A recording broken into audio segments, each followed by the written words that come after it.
Welcome to the 740 Sports All Access pregame show sponsored by Park Circle Cafe. For Sean Williams producing our show this week, I'm merely Tom Strasser, and once again, truly honored to be joined by my partner in crime, a man who needs no introduction, but let's give him one anyway because he is the voice of high school football, the one and only D-Train, Darren McCullough. And Train, don't look now, but week 7 of the high school football season is upon us. Yeah, over halfway through the season, and it's kind of make or break time for a lot of teams that trying to get in that top 16 in their region, and it's time to lace them up a little tighter and to make some big plays and help your team get some victories and get to that week 11. And Train, we'll look back on week 6, Buckeye Trail getting their first win, homecoming in convincing fashion, Meadowbrook losing a big rivalry MVL game at New Concord against a red-hot John Glenn Muskie squad, and the Cambridge Bobcats, they fall in a shootout once again, this time at East Liverpool. Yeah, talk about an offensive juggernaut right now. Unfortunately, they're giving up points, but man, Cambridge's offense has been lights out these past couple weeks. I mean, Garrett Carpenter and Devin Ogle are putting up video game numbers every week, and eventually that's going to lead to good things for this this Cambridge team. I think it's around the corner. They're going to start combining those and getting some wins. Tough game from Meadowbrook. They missed some plays early, and then John Glenn took advantage of those mistakes and got up on him, and really it was just Meadowbrook just didn't have kind of turned them one-dimensional and kind of just forced Meadowbrook to do things they aren't really comfortable with doing yet. And Buckeye Trail, what a great first half and a great first win. Homecoming week for the Warriors, so it's a great win for Coach Kearns and his crew. And all three local teams, they have big games this week as we press forward to week 7. We'll be honored to have the head coach of the Cambridge Bobcats, Ray Leak, in studio for this week's show, as well as we jettisoned out to Old Washington to get some comments from head coach Donnie Kearns as well. Plus, we'll talk Meadowbrook football, too, when we come back here on the 740 Sports All Access pregame show after our first timeout. Hey, it's Heather from Park Circle Cafe. All of us from Park Circle would like to wish our local football teams, the cheerleaders, and the band good luck this season. If you're out this weekend, stop by Park Circle. We have live music all of September on Saturday. This weekend we have Russ Monkey, 7 to 10 on the patio. Next weekend we have Randy Gleason and a DJ and karaoke coming in. So stop by for some great food and a good time at Park Circle Cafe. Go Bobcats, Colts, Muskies, and Warriors.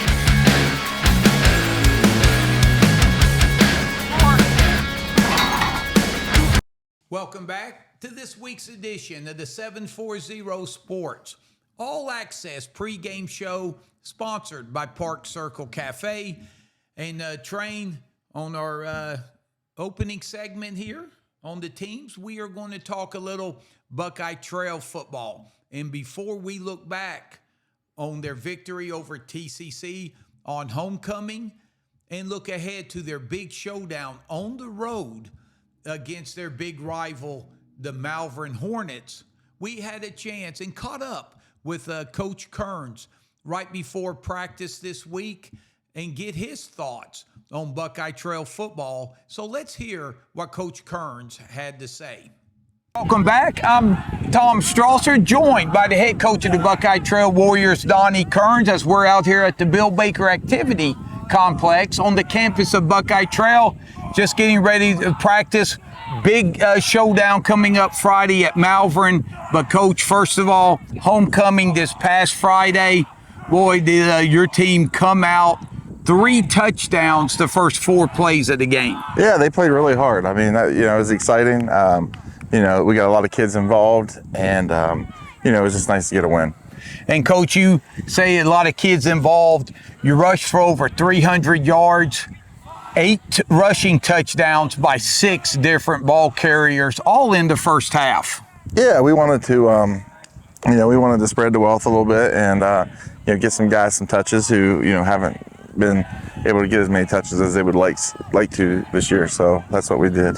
So, Coach, a nice win to get that first one to build momentum to another big conference showdown as you travel to Malvern to take on the Hornets. Yeah, that's a big one. Our kids get excited for that game. The last 3 years they've got us in close ones, and the 2 years prior to that we got them in close ones. So it's a nice little rivalry. We just gotta, we got to come out ready to play. We got to match their physicality.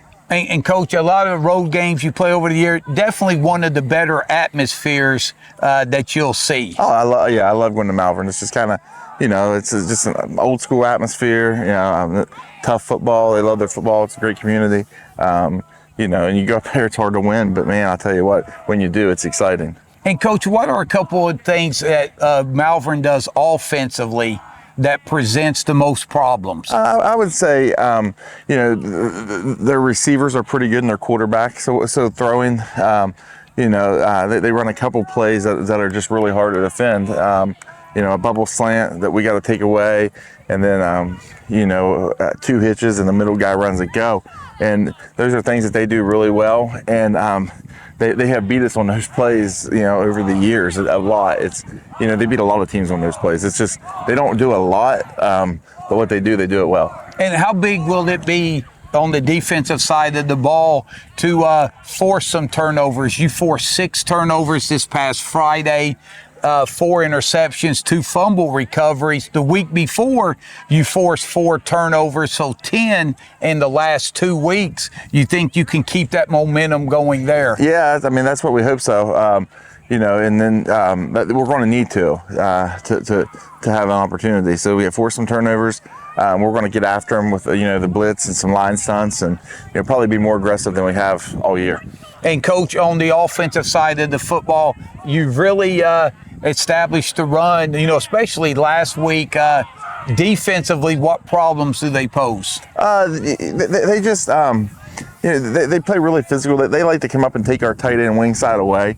And we like our tight end wing side to run to that. So they like to take away what we like to do. So we've got to be able to do some different things, away from that. And we worked on some new stuff this week. I think it'll help, and give our kids the best opportunity. And Coach, can you give us a couple of keys that you're going to have to do if you're going to steal a big victory on the road? We have to limit their big plays. That's how they've beat us in the past, is big plays. We shut them down, drives, and then they hit the big plays. So we got to limit the big plays, and then we have to, from there, we have to get somebody else to make a big play other than Cohen, because they're going to be key in Cohen. So who else can make a big play? Can we make it through the air? Can another running back break one off? So limit their big plays, and then we have to have somebody else make a big play. And you're right, whenever Buckeye Trail and Malvern gets together, the game is always still up in the air historically when it gets to the fourth quarter. So it's definitely going to be a 4-quarter game. Yeah, it's definitely going to be a 4-quarter game. I like to think so. They probably don't think so, but you know what? That's okay. We've kind of, got our kids, ready to go, and I think they know they're the underdog, and they're going in there to try to steal one. And it's still pretty healthy on week 7 coming up? Yeah, we're pretty healthy. All right. Well, Coach, we want to thank you for taking time. We know you're getting ready for practice.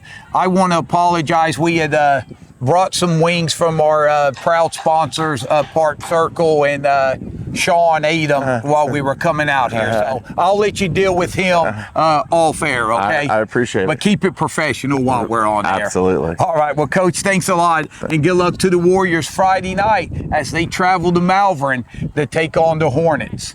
All right. We want to thank Coach Kearns again for taking time out before practice to share his thoughts on the Warrior football team. And Train, you talked about it last week on the pregame show. the Warriors, they were really desperate for a win. And you talking about providing the knockout punch in the first round. They really came out and put that game away quick. Yeah, all phases were working for the Warriors. I mean, first four offensive plays led to 3 touchdowns. You had Coney Egan, their first offensive play, at a 55-yard touchdown run. Mason Todd picks off a pass for the second straight week. Coach Kearns rewards him on the first play. He gets a 10-yard touchdown run. Then Egan on the second play on their third drive with a 41-yard touchdown run. So quickly, boom, boom, boom, 3 touchdowns, I think, in the first half of the first quarter. And it's hard to overcome that. And obviously TCC is a kind of young team still developing and stuff, but it's going to be hard for a young team like that to overcome it. And Buckeye Trail just had a great, phenomenal first half. Yeah, Buckeye Trail put 29 points on the board in the first quarter, 28 in the second quarter, then played their JV team the second half with the running clock. But Train, again, you got to tip your helmet to TCC. Here's a squad with about 15 to 16 kids. And you got kids, some kids that never leave the field, and they don't have a lot of size. They play with a lot of heart, but they're just so many things that they have to overcome on the field to pull things out. Yeah, the Doomer Booth kid's a very good quarterback for him. They had a couple kids, the Norris and Whitaker kids, that made some good runs for him. And obviously, it's kind of tough at times when you're running against your lines or guys that are smaller than you blocking for you, and they get beat up front, but they still found a way to get some yardage, and thought they had a good receiver in the Reniker kids. So, I mean, there's some talent, just unfortunately the size and numbers aren't in their favor. Yeah, and I tell you what, Coach Kearns, he has so much respect for the TCC program and their coaching staff. He thinks they're as well coached as any team in the league, and Coach Kearns showed that respect, especially in the punting game. When TCC punted the football, a lot of people may have not caught that, but Cohen Egan, who may be the best return and kickoff man we have seen this year, when the ball was punted, Cohen Egan never moved to field the ball, just let the ball bounce. He literally just stood still, and then Trail took the ball wherever it bounced. So I thought that was very classy and just shows you how much respect Coach Kearns has for TCC and how much respect he has for their coaching staff as well. Yeah, they talk. I mean, you talk to Coach Kearns. He talks very highly about not just TCC, but every IVC team, about how great and detail oriented they are as far as getting their program together and putting up schemes for Friday night games. I don't think I've ever heard him say a bad word about any of those IVC schools, and there's such a good close net of coaches, and all of them do a fabulous job. And Train, Buckeye Trail had 8 rushing touchdowns, all in the first half, by 6 different running backs. So a lot of players got to eat, so to speak, Friday night. Oh, yeah, that's always great when you can get all kinds of different guys involved offensively. I mean, they had 12 different guys carried the football. We talked about that before we went on air. Over 300 yards rushing. Of course, Egan had the 2 big touchdowns, but Jansen Holloway's been a kid that's really come on. Blake Wable made some plays offensively and defensively for the Warriors. Tyler Dodd kind of was mixed in with Williams at QB some, but he's definitely an electrifying player as well. And Braden Williams had a nice rushing touchdown. So you get different guys involved and able to develop all those weapons. It makes tough, especially when they run that wing T. All of a sudden, everybody's worried about Egan. Now you got to worry about all these other guys who are getting reps and making big plays for him. And against Claymont, we talked about the Warriors forced 4 turnovers, but only scored 7 points off those 4 turnovers. And Train against TCC, Buckeye Trail forced 6 turnovers, 2 interceptions by Lane Wable. And you mentioned Mason Todd's interception. Sammy Brown, the sophomore, had one as well as recovered 2 fumbles. So heading to Malvern, we heard Coach Kearns give us a scouting report on Malvern. What do you think Trail's going to have to do if they're going to come away with a big win Friday night? Well, we've had Coach Kearns in here, and he's talked about stopping the pass and stopping the deep bomb. They got two big receivers in Dylan Phillips and Rondi Smith, who have over 1,000 yards combined receiving this year through the first 6 weeks, 12 touchdowns. They're two big playmakers. Our QB Withrow throws for about 200 a game, and he can sling it, and he also can run with 4 rushing touchdowns.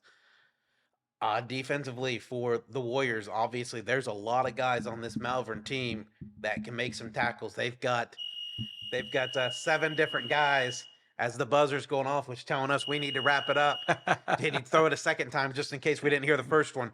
They got 7 different guys averaging at least 5 tackles a game. So Malvern's going to send a lot of hats to the ball. They're going to attack you defensively, and it's going to be for the first guy doesn't get you, the second, third, and fourth guy's right there behind him. So it's going to be a tough, hard-fought battle for the Warriors, definitely. And Withrow, like you said, he can definitely throw the football. He's a big kid, strong kid, and he's tough running the ball in between the tackles as well. So it ought to be a good one.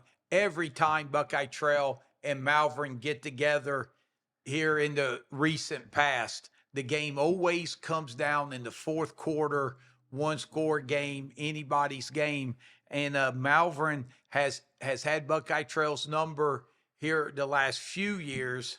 We'll see if the Warriors can get a big win in one of the more atmospheres that it just truly shows you what high school football is all about. Malvern, that community, they love their Hornets football program, and they'll be there. And I'm sure Big Blue Nation will be taking a crowd down there too to support the Warriors. A lot at stake, and league title still there for the taking if the Warriors can make a run here the last few weeks of the season. So that wraps up our Buckeye Trail Warrior segment here on the 740 Sports All Access pregame show, sponsored by Park Circle Cafe.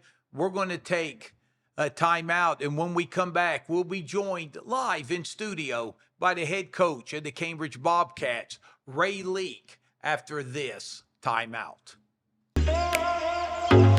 Hey, it's Heather from Park Circle Cafe. All of us from Park Circle would like to wish our local football teams, the cheerleaders, and the band good luck this season. If you're out this weekend, stop by Park Circle. We have live music all of September on Saturday. This weekend we have Russ Monkey, 7 to 10 on the patio. Next weekend we have Randy Gleason and a DJ and karaoke coming in. So stop by for some great food and a good time at Park Circle Cafe. Go Bobcats, Colts, Muskies, and Warriors.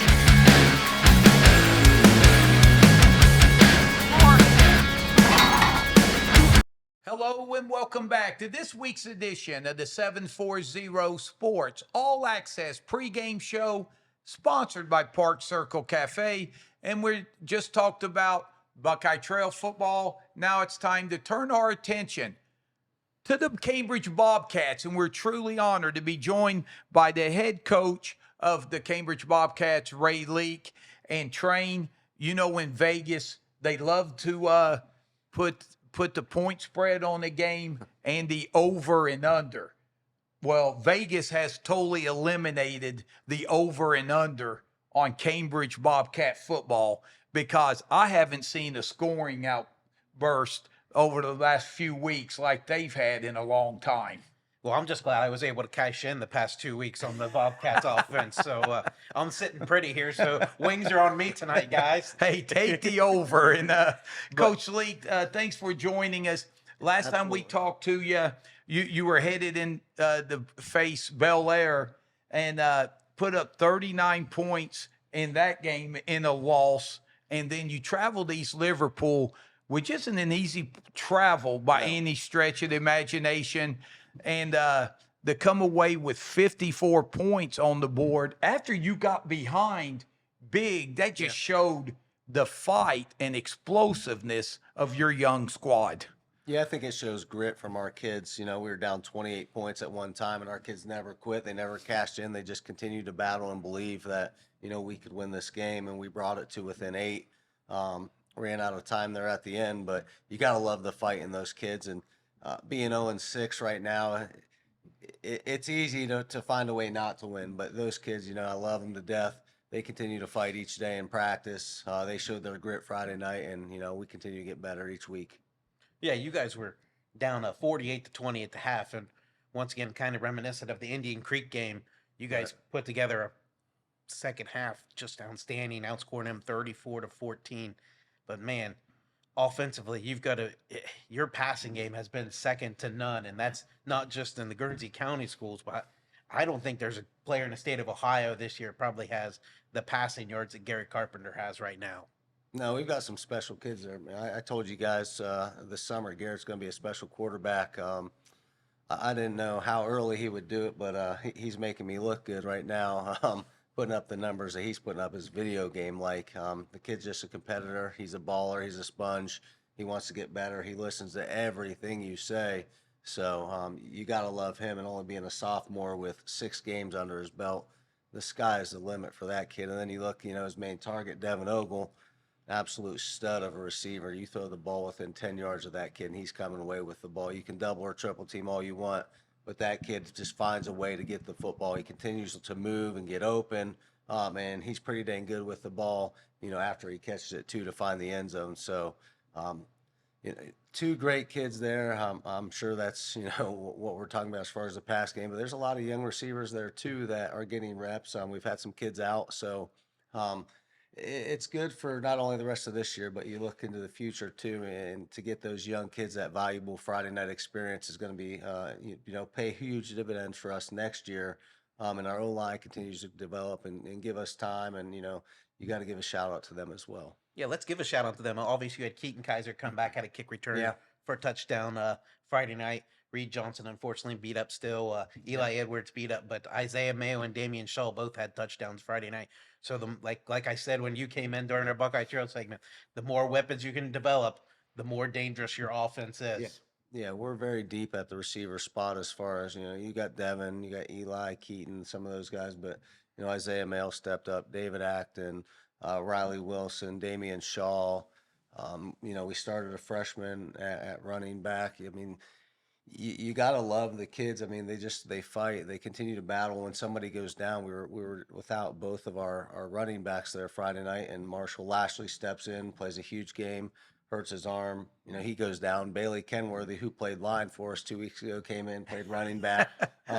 Did an outstanding job. So, that's the thing that you love, and you get excited to coach these kids because they just continue to give effort, and they don't care where you put them or, what play you call. They're not selfish. They just continue to go out and do their job. And Coach, we've talked your offensive line, just to make a point there. You've played with as many as 3 starters out, and the young kids coming in. That just tells you, when we say lack of size, when you've got a kid playing on the offensive line one week and he's your running back the next week, that just tells you the lack of size and youth you have. But the game Friday night with East Liverpool, you scored 20 points in the first half. That's not a bad half of football offensively, especially against an East Liverpool squad. But then to put up 34 points in the second half, was there anything that was done differently as far as adjustments, or did Garrett Carpenter and the offense just really get in a groove?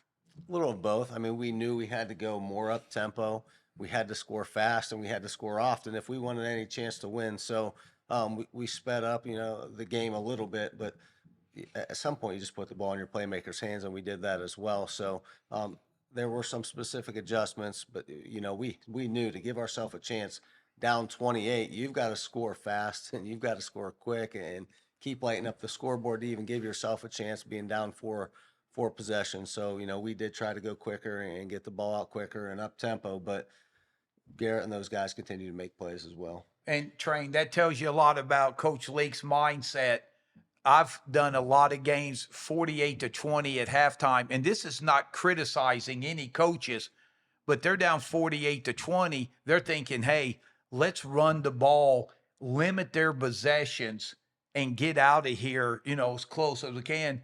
And this guy here, he's wanting up tempo, more possessions, and try to win this thing. And that just says a lot about his mentality. Yeah, I mean, it comes down to wanting to win, and you could still develop these guys. I mean, obviously they're comfortable with an up tempo offense, so I'm sure that's probably something Coach Leak may be thinking about. Hey, why wait till the second half? Let's smash it and do it right from the get go. And I'm sure. I mean, hey, if it's working, why switch from it? But the thing that impressed me, and I guess we can say good or bad, is it was definitely a track meet with 11 of the 17 touchdowns scored in a game were of at least 20 yards or longer. So really, there's a lot of big plays for the good and the bad for you guys on Friday night.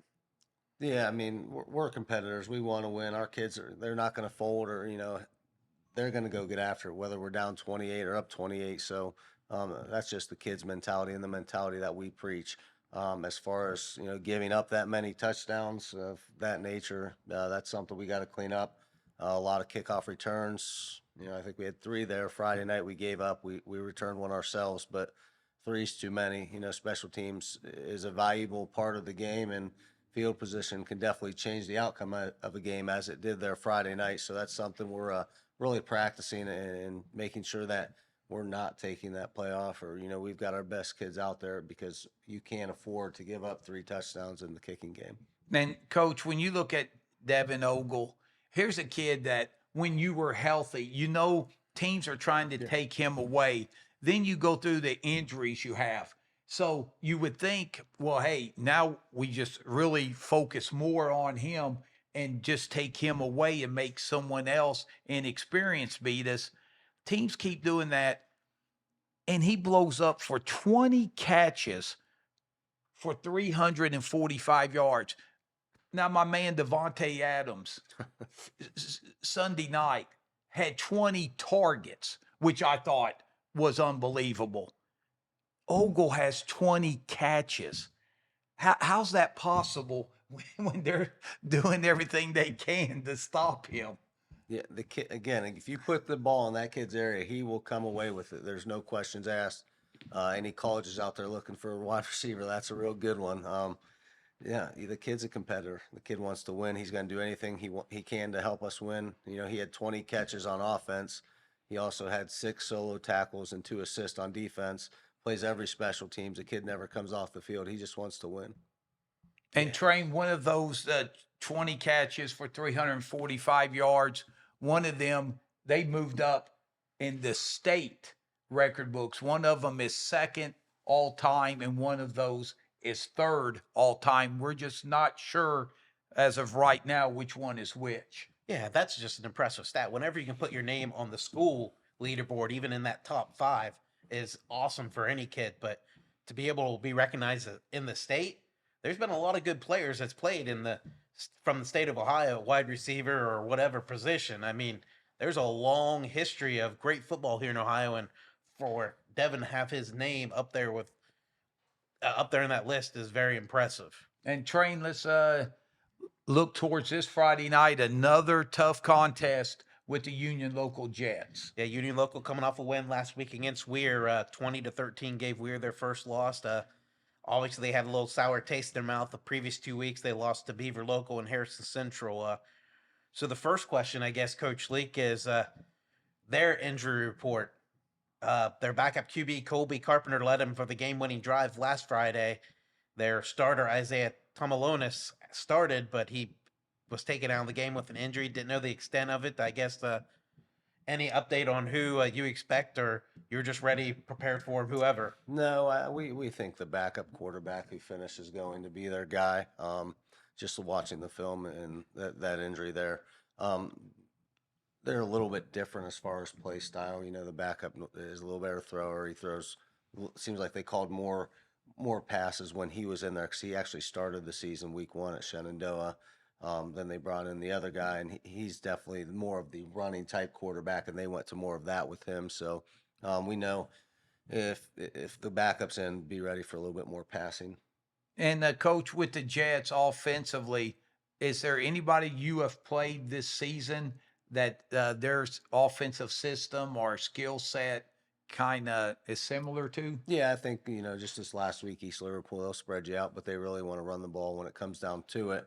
So we've got last week we did a great job of flying to the football and having a passion, and, we really want to get guys to the ground. So we've got to be able to do that, but you can't fall asleep on the passing game either. They're very balanced, and when you try to just key the run, you fall asleep on the passes when they'll hit it over your head.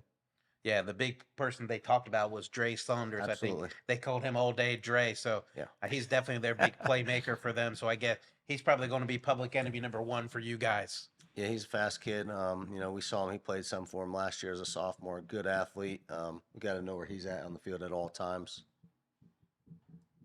And then obviously they got some other weapons with Brody Personowski as their starting running back. And we got to mention Gannon Kearns as well, who had Right. 4 catches for 97 yards for him last week. So they've got some playmakers, and obviously Yes, they do. it's going to be a tough battle, but I'm sure you guys are going to be up for it. Yeah, I mean, our kids are ready. We want to continue to win or continue to try to win and get in the win column there. And the kids just continue to work hard every day. The energy's there, the morale is there. We're still all, the team bond is there. Everything is there. We're just continue to work. And, we get some key guys back this week. That's going to be huge. So finally get some guys healthy, continue to work and get better daily is what we're doing here. And, that win column will take care of itself. And how good does it feel to finally get back home and not have to get on the bus and travel for a long time? Yeah, Friday night was a long one for sure. On the road 6 times this year, it's it's a little more difficult than being at home, but we'll play anybody, and we'll play anywhere. Whatever schedule we're given is what we got to go with week in, week out, and just continue to prepare the same way, and take it one day at a time and continue to get better with each rep. Yeah, and Coach, can you give us a couple of keys that if you're going to pull off the upset Friday night, a couple of things that have to go your way? Yeah, number one, we've got to clean up the special teams. We can't have guys we can't have kickoff returns for touchdowns. We've got to win the field position there. We got to tackle. We've got to tackle and bring guys to the ground and stop that run game. And offensively, we just got to continue to be ourselves and execute. We've got to score points. Continue to play up tempo and get the ball in the end zone. And Train, the one thing I've come to admire about this guy to our left is, over the last 3 years, the success Cambridge has had and the job he's done with this program and the playoff runs that they've had and the big wins, always come in upbeat and positive. This year, after graduation, injuries, a lot of youth, tough schedule, no excuses. He still comes in upbeat and positive every time he comes in. And that just tells you a lot about him. He loves his football team. He knows what he's got. He knows what they're up against. But, Coach, you've got young kids. It's a thrill to play on Friday night.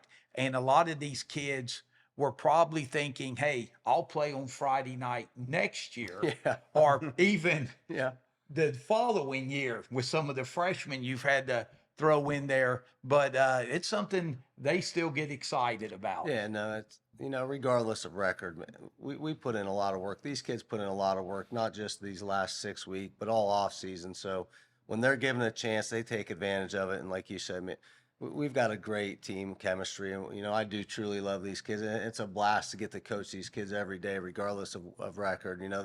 There's a lot of other wins, that you can take from it. So, just blessed to be able to be around these kids daily, and hopefully we have an impact on them, outside of wins and losses as well. And Coach, they're blessed and fortunate to have you leading the ship as well. And we want to thank you once again for joining us here this week on the 740 Sports All Access pregame show. And we look forward to talking to you at least one more time before we close the book on the 2023 high school football season. Thank you, guys. I appreciate you having me. All right. And good luck Friday night at home against the Union Local Jets. And we'll take a quick timeout. And when we come back, we'll talk Meadowbrook football here on our All Access pregame show, sponsored by Park Circle Cafe.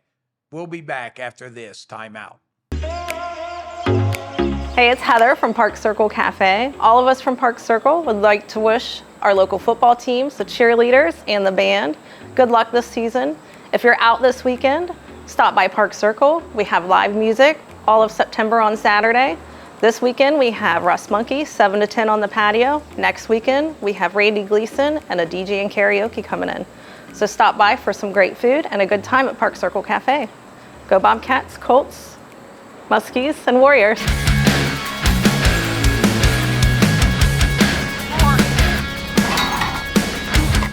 Of the 740 Sports All Access pregame show, sponsored by Park Circle Cafe, and a friendly reminder that be sure to visit Park Circle Cafe this weekend, Saturday night, starting at 7 o'clock, where Matt Williman will be performing live. That's the entertainment for this weekend at Park Circle Cafe. So be sure to go there, enjoy the entertainment by Matt Williman.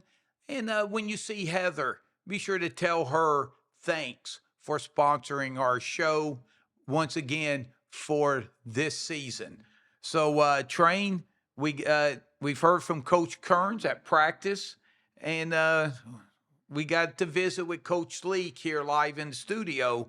So now let's turn our attention to the Meadowbrook Colts, where this past Friday night, it was homecoming in New Concord for the John Glenn Muskies. They were 4-1. Meadowbrook traveling in 4-1 in what was deservingly so the most highly anticipated game so far of this high school football season in our area. And when it was all said and done, John Glenn left feeling even better about their football team. Yeah, the Muskies definitely came into that game with a sour taste in their mouth. They lost 14-0 to Sheridan the week before. So, and Coach Edwards, he said in the media about how he didn't want his team to kind of go through the motions, being homecoming week, a lot of other things going on, and wanted them to focus on the game. And they were definitely focused on the game. I know I talked about one of the key points for Meadowbrook is they had to have a balanced offense. They had to find a way to run the football against that John Glenn defense. Well, John Glenn tip cap to them because they shut down the Meadowbrook running game, forced them to be a passing team.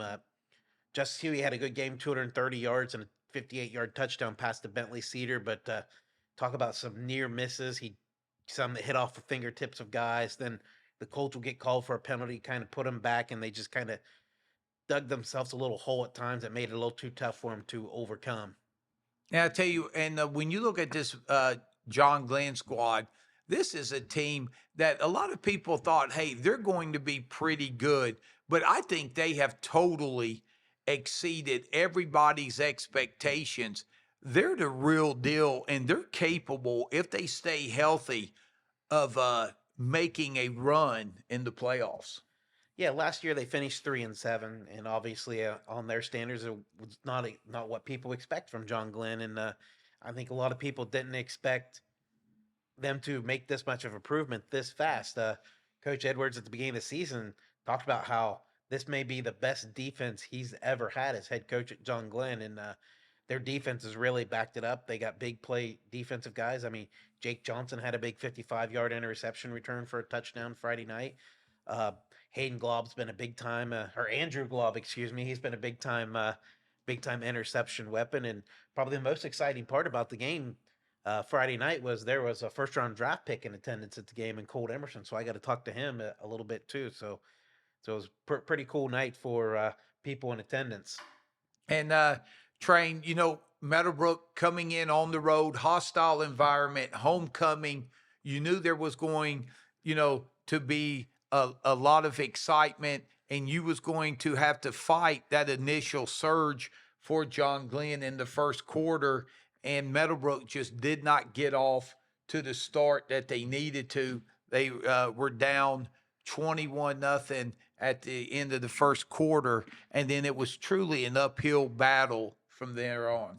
Yeah, I mean, and it came down to penalties, missed opportunities, and having to force themselves in the passing situations because Meadowbrook had a lot of first and longer than 10 because of penalties, some second and longer than 10, some third and long. So John Glenn was able to just use their 4-man rush and cover the field with their 7 DBs. And I mean, they had some opportunities, Meadowbrook did, but just they just unfortunately kept shooting themselves in the foot at times with some things or just some near miss plays. And obviously that's going to happen in a game, especially people need to realize Meadowbrook's still not a senior laden team. They got a lot of young kids still, and a lot of these guys are going to be back even for them next year. So there's going to be some times that there's Mama said there's sometimes going to be days like this, and unfortunately for the Colts, Friday night was one of those nights.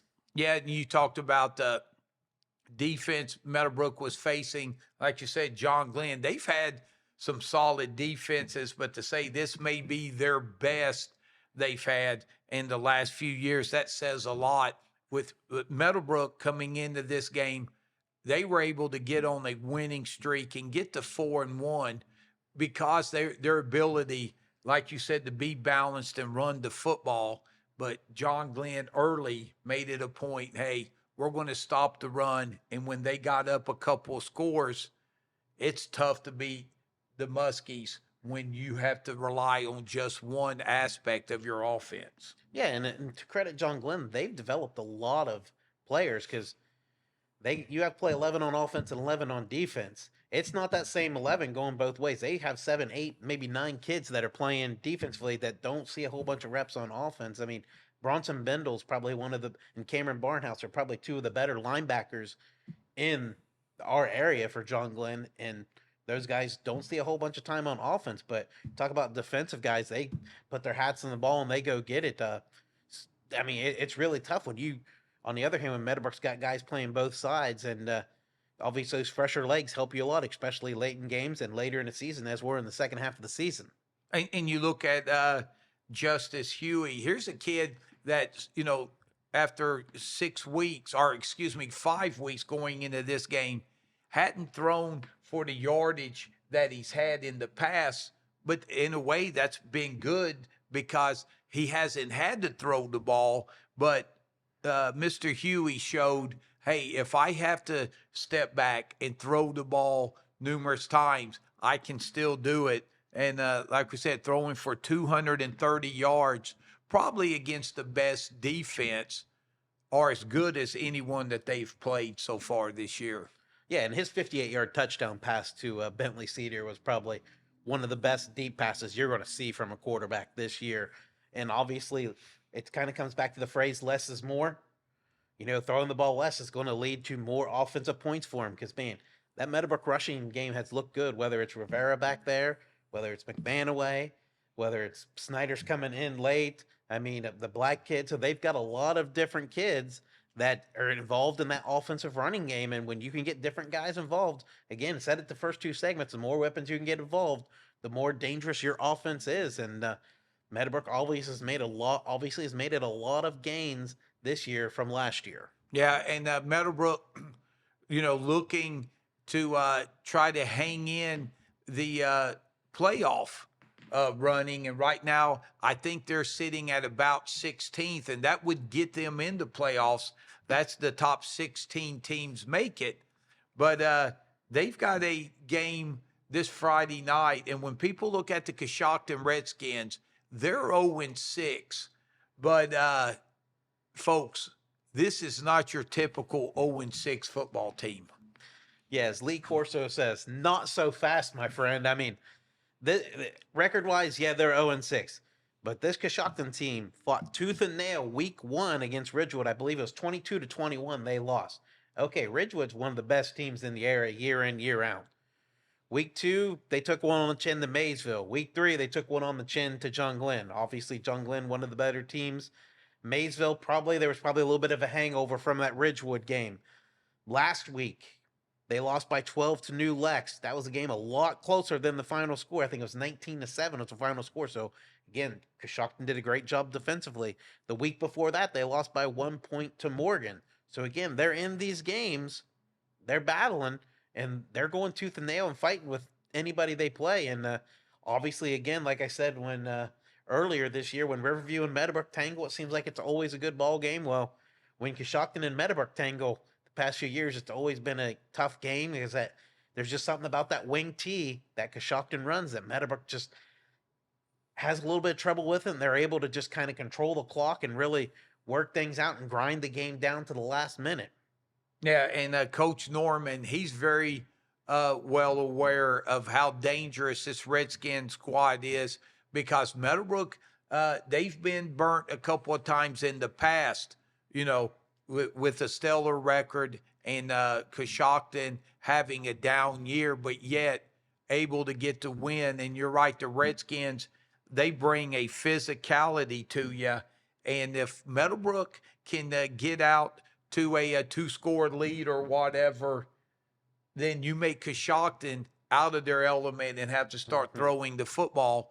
But if it stays in the mud, so to speak, and it's a one-possession game, eyes are going to have to be solid on defense and read your keys because, like you said, they can run the wing T as well as anyone. Yeah, and their quarterback, Colton Conco, is just a great dual threat back. Dual threat quarterback.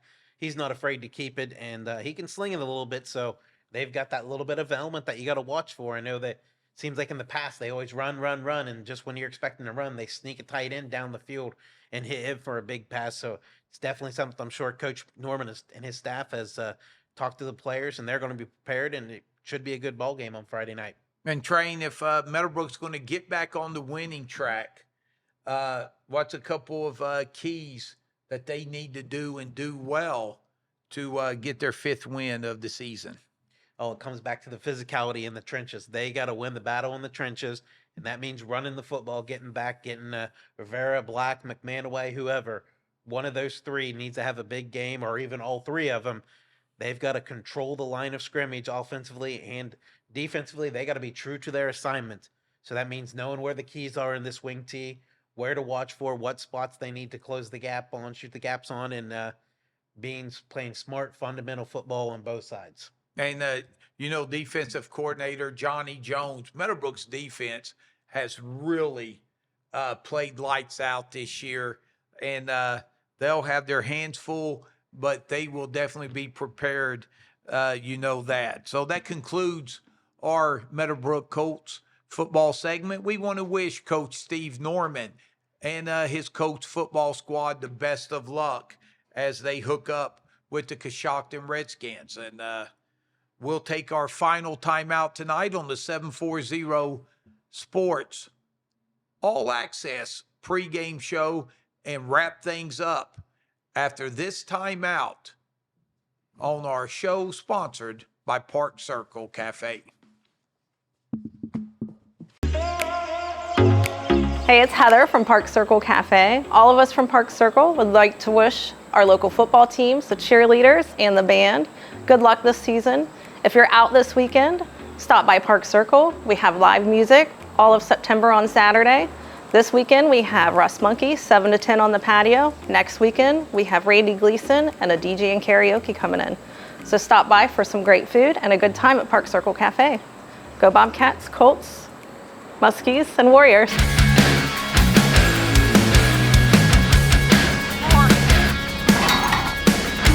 Welcome back to this week's edition of the 740 Sports All Access pregame show, sponsored by Park Circle Cafe. And remember, if you can get out to Park Circle Cafe this weekend, Saturday night, Matt Williman will be performing their live entertainment there. So be sure to get out and watch Matt Williman in concert, as well as say hello to Heather for us and thank her for sponsoring our pregame show once again this year. It's greatly appreciated from Heather and all the fine folks at Park Circle Cafe. So Train, week 7 this Friday night, the Cambridge Bobcats. They are the only team in town at McFarland Stadium after their long road trip. They come back home and they will take on the Union Local Jets. That game will be live streamed by yourradioplace.com as well as on radio as well. And you be sure to tune in if you cannot get out to McFarland Stadium and listen to the sweet melatonin voices of the one and only BK, Bill Kafuri, and John Valentine as they'll be bringing you the game. Meadowbrook will be traveling to Coshocton. So that's not an easy place to play. So if you're unable to travel to Coshocton, you should be able to tune in to 97.7 WILE and root on your Meadowbrook Colts and Buckeye Trail. They will take that long bus ride to Malvern for their big showdown with the Hornets.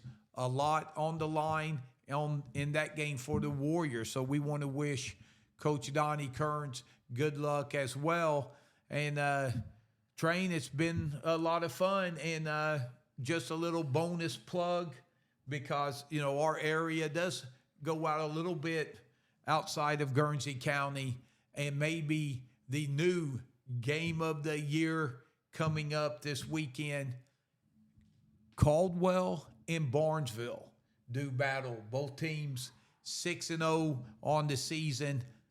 That game ought to be a barn burner. Yeah, two undefeated teams that are looking to make a march to the top of their region in the postseason pool. So that's definitely going to be a fun one for the people of Noble and Belmont County. Yeah, and I'm sure that game you can catch if you're unable to get to that game on your radioplace.com as well. So that wraps up our show for this week. Again, we want to thank Park Circle Cafe for sponsoring our show. We want to thank our main man, Sean Williams, for producing our broadcast. We want to thank you for giving us a little bit of your time this week watching our show. We want to thank Coach Kearns for spending a little time with us out at practice this week, as well as Coach Ray Leake here in studio. So on behalf of my main man here, D-Train, I'm merely Tom Strasser. And on behalf of the 740 Sports All Access family, we want to wish you a pleasant weekend. Please be safe, and we'll see you Friday night on the football field. You stay classy, Guernsey County. Good night, everyone.